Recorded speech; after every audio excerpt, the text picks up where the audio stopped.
Janë kriju ethe kështu, ka spekulimet natyrave të ndryshme. Unë duhet ty me të dhonë, duhet ta bëj publike profilin e tyre për emra, më kurse se nuk mëjtë të them. Profili njerëzve të cilët do t'jenë në listë të zezë të Kosovës, po jo vetëm Kosovës, po edhe në Shqipëri, edhe në Maltëzi, edhe në listë të zezë të SBA-s që do publikohet së shpejti persona non grata. Mas 25 janarit, mas vizitës e Gabriel Escobarit, që do të qetë Beograd edhe në Prishtinë. Po, bashkë me Lajqakun. Do të shofim këtë listë e cila Bilaja ka bo dje, që lista do të vazhdoj, e boni publike këtë qështje.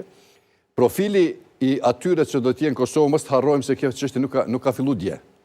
Që nga viti 2013 me Obamën, e krejt mandati i Trumpit, edhe tash është koha kur nëse ju kujtohet, u mojshin do farë kompesh stërvitore të njerëzve të cilë shkëshin një sis nga Kosova, të njerëzve ekstremist, fundamentalist të islamit fundamentalist, po edhe të cilët shkëshin në qështjet ndryshme atje në Siri me luftu, do kompet zeza u patëm po, këtu në Kaçanik edhe në disa tjerë, do t'jetë hoxhollar të cilët kanë hy në agendën ruse atëherë dhe në agendën kundër Amerikës për këtë qështje. Hoxhallar do t'ketë në listë të zezë? Po, do t'ketë listë në zezë, dhe më njerëz të cilët e kanë shtyt këtë qështje që kanë të bëjnë me atë, në ashtë të dikush i ka harru, po Amerika nuk harrën. Njerëzit janë në përburgje, ende të baravat me këtë qështje. Pastaj, profili këtyne njerëzve do t'jetë këtu. Tash e thash kështu, por me emra nuk po hy. Bas edhe njerëzve ju shkojnë në përmend emrat. Numër 2 do t'jetë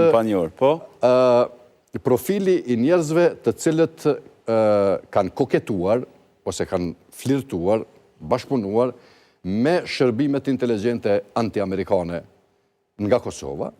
Ka edhe njerëz të tillë, të cilët janë të lidhur me biznisin dhe shpërlarjen e të ndryshme të parave përmes kompanive të ndryshme që kanë jashtë Kosove, po atë të Kosovës. Mund të ketë edhe politikan atu.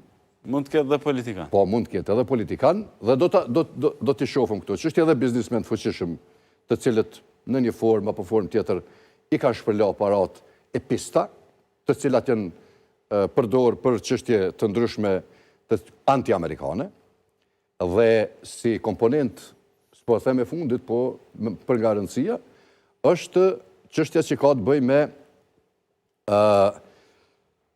aty thot në gjuhën angleze, po që po mundona me parafrazu tash kështu thjesht, thot ndikimi i ndërprerjes së zhvillimit të demokracisë.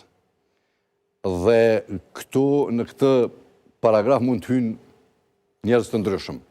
Prej atyre të cilët nuk e lën strategjikisht, ushtarakisht dhe politikisht Amerikën që të funksionoj në Kosovë dhe rajon si duhet, prej politikajve të ndryshëm, deri te bizneset të ndryshme që kanë të interferime të ndryshme, që mundohen që Rusia të ketë ndikime tjera e tjera, ata i kanë dhonat e sakta, dhe në këtë sferë do t'jenë njerëz të këtill. Ku shën ata, do t'a shofëm besoj mas 25 janarit. Pra, ju paralemroni një lloj spastrimi të faktorit anti-amerikan dhe anti-shqiptar me quajt, pasi nëse është anti-amerikan është edhe anti-shqiptar. Po, sigurisht. Pas 25 janarit, hoxhallar, politikan, biznesmen, akter të tjerë që... Po, hoxhallar. Po, hoxhallar e përmenda në start, pasi e thot dhe në fillim, që në vite të ndryshme kanë kryer vepra që i theksuat ju. Tani e 10 vite. Po, tani e 10 vite janë për cjell, unë e thash prej, ju kujtohen ato kompetës, ku moshin, edhe ka pas shumë të ri ato që i ngëjshin ata hoxhallar, çka që duhet me... Një të merr vërtet. Edhe kjo është e vërteta. Kush ka ardhur në kundërshtim me strategjinë ushtarake, politike, ekonomike, me Amerikën... Ashtë ky spastrim edhe nga dështimi që mbase